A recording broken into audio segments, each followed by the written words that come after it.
So first of all, background. MP3, we're talking about MP3, it stands for MPEG-1 layer 3. It's a compression standard for high sound.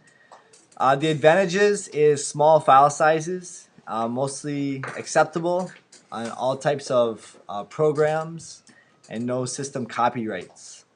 The history of it, designed by a bunch of European guys trying to compress sound for radio, and then they stumbled upon and created the MP3. We don't have a quiz tomorrow. Monday. Monday? MP3 creates a very similar file by getting rid of unnecessary audio information. So basically the stuff in red that you'd basically not hear, between 20 is your low and 20,000 is your high. Your ear has a hard time hearing beyond that and below that. So it just cuts those sounds out and leaves it out when it saves as an MP3. Here's an example of how much it compresses it. Like a 3-minute song on a CD is about 30 megabytes. That same song, MP3 version, is about 3 megabytes. So about 1/10 the size. So it lets you download a song in minutes rather than hours because of the compression. And it lets you store more songs on your hard drive or on your iPod because it's less space. Here's some more audio formats. WMA, that's for Windows only. Real Audio and QuickTime. Okay, AAC. AAC, so we just talked about WMA for Windows. Well, of course, Apple has to have theirs, and theirs is AAC.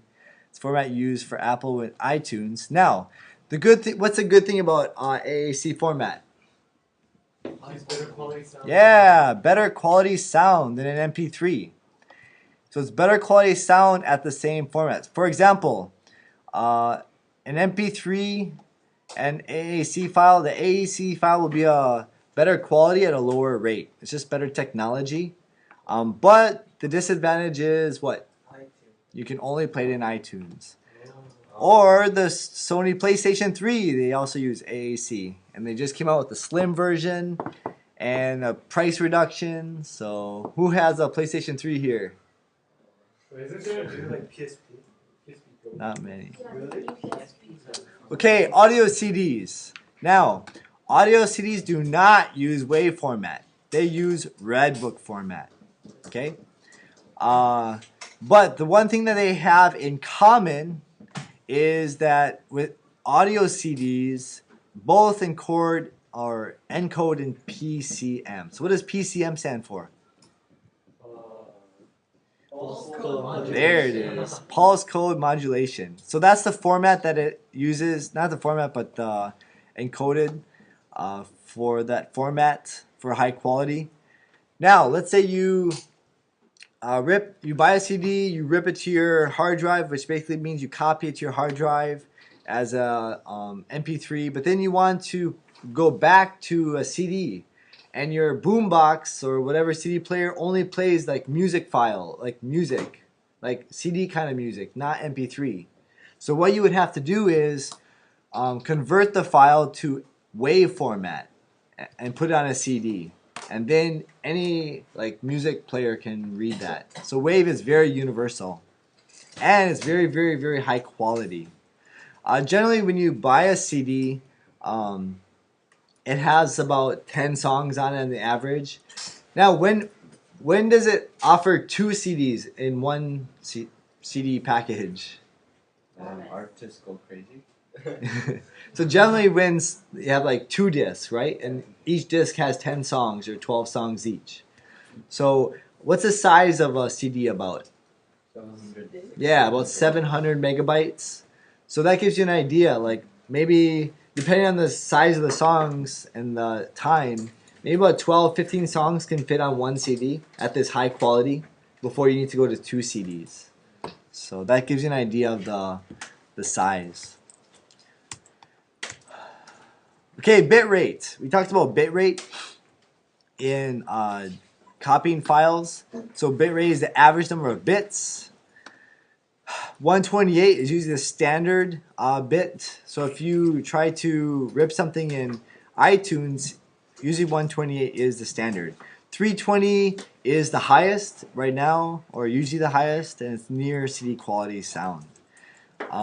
So how do we actually do that in iTunes? Well, I'm going to go into my iTunes right now. Here I can change my streaming buffer size. What does streaming mean? What does streaming mean? Give an example of when you would use streaming for audio. Radio. Yes, right. Online radio. So basically, online radio is basically sending like the song slowly to your computer. Your computer is receiving the song slowly, like second by second, and it's temporarily downloaded to your computer so you can hear it. And then after you hear it, it's like done. You don't need it anymore. Whereas when you download a song or download something, it's you downloading the whole thing. So you have to wait till the whole thing gets downloaded, then you can open and play it. But the advantage is you can go and play any part of that file. Whereas streaming, you can only hear or see what's coming in at that time. So if it freezes and it says buffering, that means either your internet connection is slow, their server is having a hard time sending that information, and basically that information is getting locked up. So it's having to catch up when it's buffering. So buffering means like it's coming, it's like getting caught, it's getting ready to stream, and streaming is in the format. Or sorry, iTunes preferences. On the general page, you'll see it says when you insert a CD, ask to import, and then import settings. Okay. Now by default, your iTunes settings are AAC. We just learned about AAC. Now you can change this. There's Wave if I want. I'm gonna go to MP3 though. Now here's high quality. It's 160. It's my default. 192, and I can even go up to custom. Okay, and I can go even higher. So I can go all the way up to 320, or I can go as low as way low. So it's gonna be very low quality. So the good thing about lower quality is you can fit more songs on your iPod or more songs on your disc. If you go higher, less songs, but it's higher quality. Generally, you won't hear a huge difference in your earphones with 320 and 160. Although if you're playing with speakers that have more of a range of sound, then you'll be able to hear that difference, especially when you crank up the sound. You'll be able to hear more of a crisp sound at 320. So that's just an example. So if you go buy a CD, you insert the CD in your computer, you just go to your preferences, you hit import, and then you're good to go. You can import your CD from here.